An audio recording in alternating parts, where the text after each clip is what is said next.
Ya, kalau peluang melawan Gini ya, tim yang kita tahu juga peringkat keempat di Piala Afrika, tapi Piala Afrika mereka bertandingnya tahun lalu dan juga peringkat keempat dari hanya 8 tim. Jadi kita tahu kompetisi di Afrika U23 ini mungkin tidak apa ya, elit istilahnya ya dalam tanda kutip ketimbang Piala Asia kemarin yang kita berpartisipasi. Level persaingannya juga mungkin beda. Di sini juga pelatih Gini Kabadiawara juga hanya punya waktu latihan sedikit bersama anak buahnya sebelum mereka berkumpul di Clairefontaine. Katanya mereka cuma hanya punya waktu persiapan 72 jam, walaupun sebelum ini pada akhir Maret mereka sempat menghadapi timnas Olimpiade Amerika Serikat ya, mereka kalah 0-3. Terus tadinya kalau nggak salah mereka mau lawan Pantai Gading, tapi entah kenapa pertandingannya dibatalkan pada awal April. Jadi mereka menghadapi tim lokal di Spanyol atau di Prancis, saya lupa. Dan mereka memang menang besar. Tapi keseriusan Gini yang harus kita waspadai juga, karena Gini membawa nama Afrika ya, dan Federasi Gini bahkan sampai memanggil staf pelatihan dari timnas senior mereka, Pak Badiawara dan coaching staffnya untuk melatih tim U23 ini. Jadi beberapa pemain juga kita harus waspadai, terutama yang mantan pemain Barcelona itu Ilaix Moriba, seorang gelandang tangguh ya, dulu dikenal disandingkan namanya dengan Yaya Toure, dengan Paul Pogba. Cuman beberapa tahun sejak dia meninggalkan Barcelona pada musim pandemi, karirnya redup. Dia kurang bisa menemukan pijakan di beberapa klub yang telah dia hinggapi, dari Leipzig, terus Valencia, dan juga Getafe sekarang. Tapi tetap ancaman yang harus diwaspadai, Mas Adi. Lalu susunan pemain atau formasi yang Ya, akan dirancang oleh atau dikeluarkan oleh Sintayong itu seperti apa, Mas? ya, Apalagi ya. pemain seperti Justin Hubner, Rizky Ridho itu kan sudah dipastikan tidak bisa ikut dalam Ya, pertandingan, ya, Mas? kalau kita lihat, memang 11 pertama coaching tuh biasanya sudah default ya. Maksudnya kalaupun ada pergantian paling satu dua pemain aja. Nah, Shin juga udah pernah bilang ini di salah satu konferensi pers di Piala Asia ini, bahwa memang opsinya nggak semewah tim lain, nggak semewah Uzbekistan, nggak semewah Korea Selatan yang bisa mengganti para personel mereka melakukan 5-6 perubahan setiap laganya. Dan ketika di Piala Asia, turnaround laga yang sangat sedikit, ditambah dengan beban mental dan beban fisik dari bermain 2 kali laga kita bermain 120 menit ya lawan Korea Selatan dan lawan Irak, itu pasti ada, coaching bilang kemarin juga itu pasti ada bebannya. Dan ketika di preskon kemarin bersama media-media dari Indonesia, dia memang bilang untuk laga ini memang banyak para pemainnya yang mengalami cedera ringan dan keletihan otot ya. Wajar karena tadi itu turnaround laga yang sangat sedikit, main 3 hari sekali, 2 pertandingan 120 menit, dari 6 kali tanding dalam waktu 3 minggu. Pasti berat bagi para pemain. Dengan lini belakang, Shin memakai kata-kata lini belakang hampir runtuh karena ketidakhadiran Hubner dan juga Rido ya.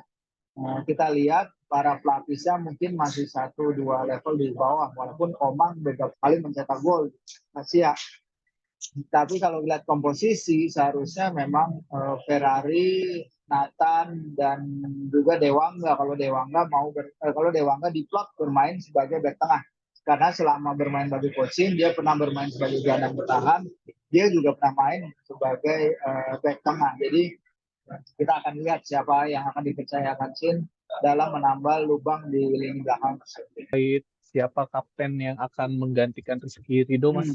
Eh, kita lihat juga kan kemarin Hubner sempat dipercaya, sedangkan Hubner kan dipastikan tidak Ya, bisa melakoni pertandingan. ya, kapten kalau leader di tim itu mungkin masih ada Marcelino, udah kalau mau percayakan kepada pemain yang baru juga Nathan mungkin bisa dipercayakan.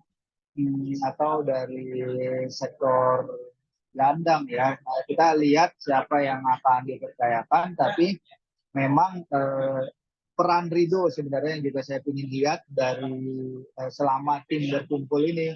Jadi dia harus tetap menjaga kesatuan para pemain ya. Jadi walaupun siapapun kapten yang bermain di laga ini memang kan hanya sebagai kapten pengganti, tapi kepemimpinan Ridho dari bench yang ingin kita lihat juga bagaimana dia menyatukan tim ini, karena coach udah bilang ini tim udah 1 bulan berada di luar negeri.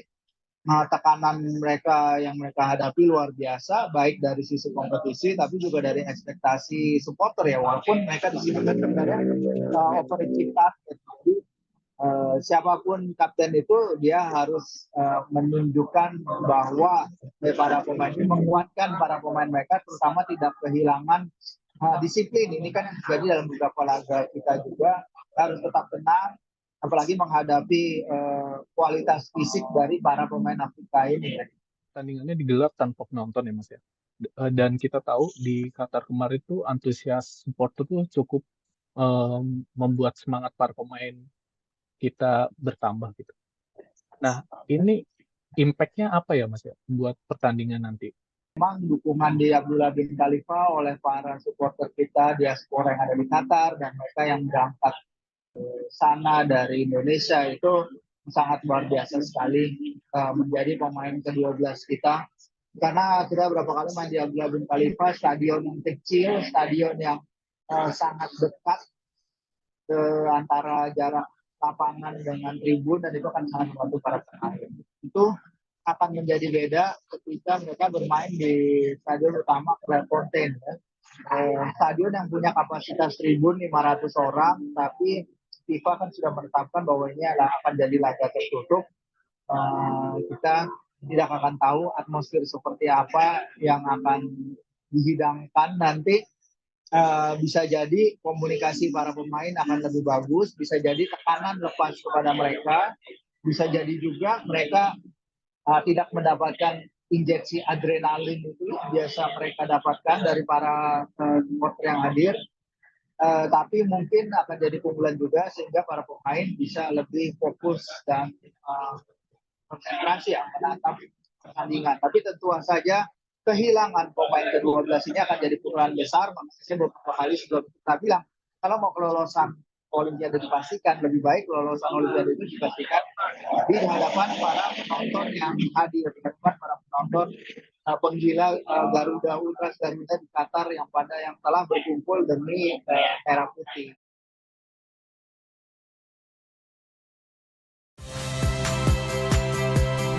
Saya Rahmat Ibrahim. Saksikan program-program Kompas TV melalui siaran digital, pay TV, dan media streaming lainnya. Kompas TV, independen, terpercaya.